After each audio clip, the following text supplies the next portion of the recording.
Chapitre 91. Aimer ses ennemis, suite. Rien ne peut être pire que ce qui attend les pauvres âmes, qui seront plongées pour l'éternité dans ce lieu d'incohérence et de douleur qu'est l'enfer. C'est un espace qui est à l'image du mal, dans le sens où il ne peut être défini que comme une absence de ce qui devrait être, c'est-à-dire une absence d'ordre, de grâce et de charité. L'enfer est constitué du dévoiement et de la privation de tout ce qui est bon. Manque, altération, absence, retranchement, isolement, douleur. L'enfer est le contraire de l'œuvre divine. Les damnés, plongés dans ce lieu terrible où l'ordre divin n'existe que par la graduation des peines infligées aux damnés et aux démons, en fonction du degré de gravité de leur prévarication, souffrent à la fois des peines morales et physiques, avec une intensité allant bien au-delà de tout ce que l'on peut imaginer. En ce lieu, les lois qui régissent la création n'ont probablement pas cours, car ces lois sont bonnes, et elles garantissent l'équilibre et l'harmonie qui ne peuvent exister en enfer. Les damnés sont donc, selon toute vraisemblance, plongés dans un chaos infernal ressemblant à ce que fut la création avant que la lumière fût, à cause de leur endurcissement dans le mal et de leur choix de refuser l'ordre établi par Dieu de leur vivant. Ils sont condamnés à suivre les démons qu'ils ont préférés à Dieu et à vivre éternellement dans ce lieu initialement suscité pour les anges prévaricateurs. Les anges rebelles ont refusé leur place dans la création et leur refus de se tourner vers le Seigneur pour se replier sur eux-mêmes provoqua une déstructuration de toutes leurs qualités naturelles qu'ils utilisent désormais d'une manière contre nature pour faire le mal. Saint Thomas d'Aquin affirme par exemple que la connaissance naturelle n'est chez les démons ni enlevée ni diminuée.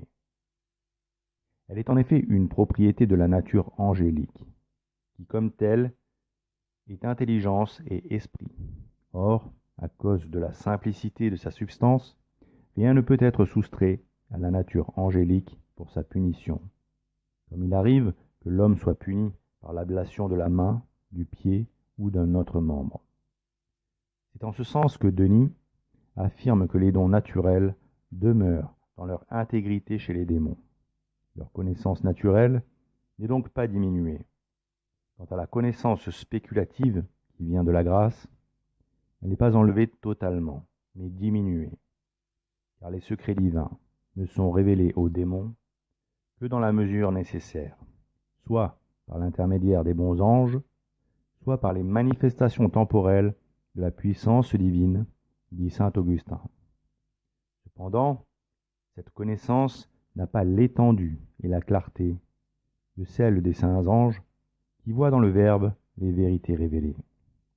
Et pour ce qui est de la connaissance affective issue de la grâce, ils en sont totalement privés, aussi bien que de la charité. Il en va de même de toutes leurs qualités angéliques. La partie naturelle est toujours là, mais elle est toujours employée à des fins contre nature. Car les prévaricateurs n'obéissent à Dieu que quand il le leur ordonne, et le simple fait de lui obéir les fait souffrir atrocement tant l'orgueil les consume. Or, cette autodestruction, ils l'ont choisie en refusant définitivement la grâce. Et le retrait définitif de l'action de la grâce les précipita en ce lieu de destruction et de ténèbres qu'est l'enfer, car ils ne pouvaient plus se tenir dans la lumière divine. Et l'enfer est non seulement un lieu, mais aussi un état, qui ne quitte jamais les démons, même lorsqu'ils parcourent le monde pour perdre les âmes. Et là où les démons s'installent, ils apportent la désolation, le dérèglement et la destruction. Car l'enfer n'est pas un lieu où règne l'équilibre des lois de la physique et de la chimie que Dieu a établi pour régir l'univers. Il n'y a pas de cohésion en enfer, et de la coercition, et les démons n'agissent que sous la contrainte de démons plus puissants qu'eux-mêmes, eux-mêmes soumis à leur chef, qui est Satan, le plus méchant d'entre eux. Le refus des anges prévaricateurs de participer à l'œuvre divine, en rejetant la place et le rôle que le Seigneur avait pensé leur donner de toute éternité, les a plongés dans un lieu qui doit se rapprocher de ce que furent initialement la matière et la nature spirituelle informe au premier jour de la création, avant qu'elle ne fût ordonnée par Dieu, car ce lieu n'est pas éclairé de la lumière divine. Ils appartiennent désormais à une espèce de chaos plongé dans les ténèbres, où il n'y a ni harmonie, ni empathie entre les créatures qui souffrent, et où la Sainte Écriture nous dit qu'ils brûlent dans un feu éternel. Ils ne sortiront jamais de cet état, parce qu'ils ne peuvent plus se tenir dans la lumière divine bienfaisante, étant aujourd'hui et pour toujours une partie des ténèbres que la lumière chasse naturellement. En effet, partout où la lumière de la vérité éclaire, les ténèbres de l'erreur sont dissipées, car la lumière rend possible la manifestation des choses. Or, les démons sont devenus en quelque sorte une absence de ce qui devrait être, tant leur belle nature angélique est en permanence dévoyée et utilisée à des fins perverses.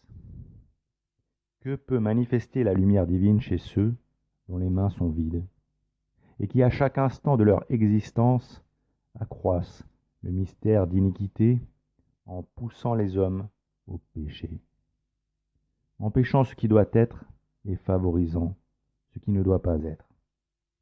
Dieu a fait le don de l'existence aux anges en les créant, et comme créatures, c'est une chose qu'ils n'ont pas le pouvoir de refuser. Ils ne peuvent mettre fin à leur existence. En les nommant, le Verbe les a tirés du néant et a donné éternellement à chacun d'entre eux une existence distincte de celle des autres créatures. C'est une marque de la domination immense de Dieu sur tout ce qu'il a créé. Toutes les créatures sont les fruits de la volonté divine et elles ne peuvent se soustraire à cette volonté. Les anges lui sont soumis, les bons comme les prévaricateurs.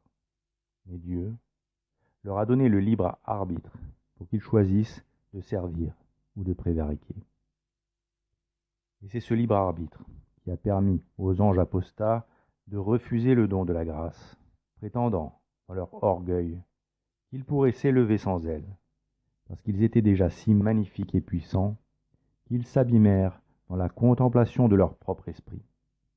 Or, puisqu'ils refusèrent la place qui leur revenait s'ils l'acceptaient, le Seigneur leur a laissé s'attribuer un autre rôle, qui est utile dans le plan divin et qui justifie chaque jour un peu plus la situation des démons à cause des péchés qu'ils inspirent aux hommes. En effet, saint Thomas d'Aquin enseigne qu'un péché peut se trouver chez un individu de deux manières, sous forme de culpabilité et sous forme d'attachement. Selon la culpabilité, il arrive que tous les péchés existent chez les démons, car en portant les hommes à les commettre, ils encourent la culpabilité. Selon l'attachement, seuls les péchés qui ont rapport à la nature spirituelle se trouvent chez les anges. Une nature spirituelle, en effet, ne s'attache pas aux biens proprement corporels, mais aux biens qui peuvent se trouver dans les réalités spirituelles, car on ne désire que ce qui peut convenir de quelque manière à sa propre nature. Or, il n'y a de péché à s'attacher aux biens spirituels que si l'on le fait sans tenir compte de la règle établie par le supérieur. Et c'est un péché d'orgueil de ne pas se soumettre à son supérieur lorsqu'on le doit. C'est pourquoi le premier péché de l'ange ne peut être qu'un péché d'orgueil. Mais par voie de conséquence, il a pu y avoir chez lui un péché d'envie. Le même motif, en effet, qui porte l'affectivité à désirer quelque chose, lui fait aussi repousser tout ce qui s'y oppose. Or l'envieux se désole du bien d'autrui, parce qu'il y voit un obstacle à son propre bien. C'est ce qui arrive à l'ange mauvais, qui, désirant une excellence singulière, voit cette singularité lui échapper du fait de l'excellence d'un autre. C'est pourquoi, après son péché d'orgueil, L'ange éprouve le péché d'envie, parce qu'il se désole du bien de l'homme. Il en veut même à l'excellence divine, car Dieu utilise ce bien à sa gloire et contrarie ainsi la volonté du diable.